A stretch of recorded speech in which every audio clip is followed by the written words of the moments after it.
বাঙালির ১২ মাসে ১৩ পার্বণ আমরা সবাই জানি, কিন্তু বাঙালির ১৪তম পার্বণ হলো ভোট পার্বণ। মানে দুর্গাপুজোর থেকে কোনো অংশে কম যায় না। দুর্গাপুজোর যেমন একটা নিজস্ব গন্ধ আছে, ভোটেরও একটা নিজস্ব গন্ধ আছে।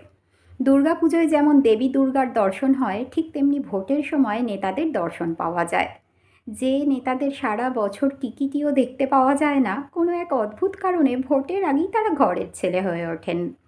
ভোটের আগে পাড়ার ভাঙা রাস্তা রাতারাতি মেরামত হয়ে যায়। যে রাস্তার খবর ৫ বছরে কেউ নেয় না, ভোটের আগে সেই রাস্তাই কেমন সেলিব্রিটি হয়ে ওঠে। নেতারা হঠাৎ করে এই সময় কেউ হয়ে ওঠেন শেফ। সাধারণ মানুষের রান্নাঘরে ঢুকে রান্না করতে থাকেন, আহা যেন সঞ্জীব কাপুর। আবার কেউ বা জেলে হয়ে এক বিশাল কাতলা মাছ নিয়ে মানুষের দরজায় উপস্থিত হন।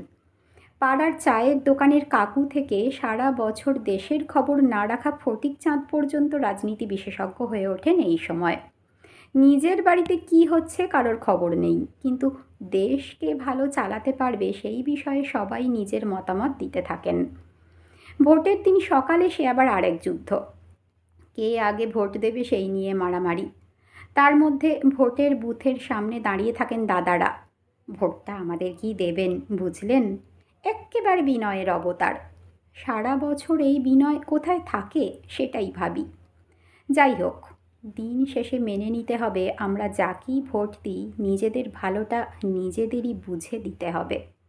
ভোট আসুক, বাঙালির জীবনে আনন্দের রং নিয়ে আসুক, গণতন্ত্রের রং নিয়ে আসুক, আশার আলো নিয়ে আসুক।